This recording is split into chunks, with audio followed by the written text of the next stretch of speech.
Yang paling terakhir, Mas. Menurut Anda, untuk 2024, siapapun presidennya, harusnya dia fokus pada bagian mana? Ini menarik.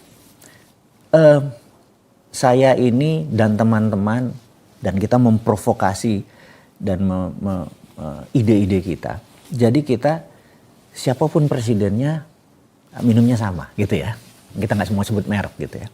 Jadi kita ini saat ini mungkin hampir 50 orang thinker, doer gitu ya. Saya nggak sebut nama, kalau saya sebut nama Bang Akbar, oh lo di situ sama lo toh gitu ya. Kita ini berusaha karena gini, anggaplah Bang Akbar jadi presiden. Anda perlu kira-kira 50 orang jabatan menteri, benar nggak?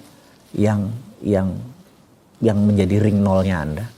Mungkin jabatan BUMN perlu sekitar 500 orang gitu ya. Ya Anda kira-kira perlu 600 orang lah dalam. Kalau Anda nggak punya 600 orang, dia lagi yang jabatan bisa sampai 20-30 jabatan gitu ya. Yang kayak yang saat ini kan temannya terbatas. Okay. Nah, ketimbang siapapun nanti yang jadi nih ya, kebingungan. Nah, kita menyiapkan konsepnya gitu.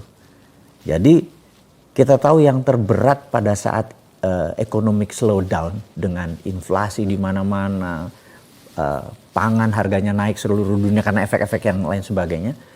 Nah, sementara kita itu untuk domestic consumption, untuk mandiri dengan diri sendiri itu kuat.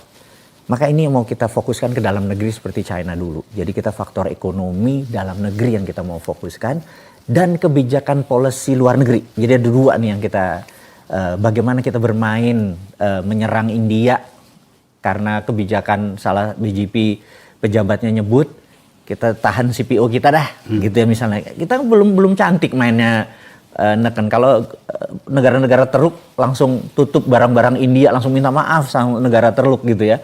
Dan ya langsung dipecat ya dari BJP gitu, ini contoh. Kita tuh internasional masih belum cantik gitu mainnya. Kita ada 4 negara bakal merdeka di daerah Pasifik Selatan, kita masih nggak tahu. Kayak gagap gitu loh bahwa ini ada begini. Terus ada 54 negara Afrika yang punya voting right bisa nolong kita kalau kita mau akuisisi Timur Timur balik ke tanah air Indonesia misalnya gitu. Kita deketin ini dulu. Kita masih belum paham nih bermain dengan 54 suara dan 21 negara Asia Pasifik, Pasifik Selatan dan Pasifik dan 21 negara. Masih belum ngerti bahwa itu ada voting right di PBB-nya.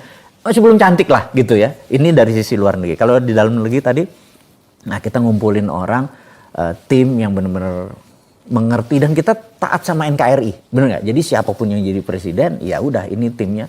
Nah base-nya adalah modern monetary theory.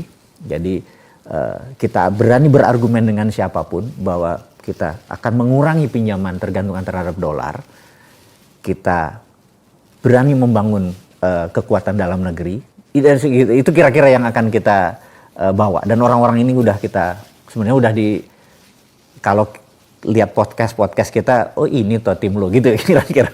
Artinya sudah bisa teridentifikasi. Yes. Jadi kalau teman siapa nih anggap dari langit ya, Pak Prabowo jadi presiden, wakilnya Pak Jokowi misalnya nih, gitu ya. Wah ini kan boleh-boleh aja kan, ya kan. Terus gimana nih ke depan, kita mau game changing nih, siap bos, nih timnya, gitu ya. Kita berani berargumen dengan manapun. Oh yang jadi misalnya Bang Anies dengan AHY, oh siap, ini gitu. Nah inilah yang saat ini kita mau challenge kemana-mana, challenge dulu untuk penyegaran informasi, untuk ada muscle knowledge. Ya kan kita punya knowledge, nah masa knowledge yang baru. Nah kita mau melihatkan, ini ada masa knowledge yang baru gitu.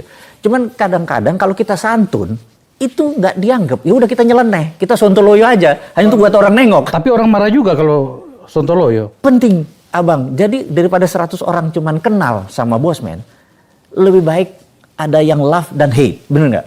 Sekalian aja ya? Sekalian aja. Karena lebih mudah dari benci menjadi cinta daripada sekedar kenal.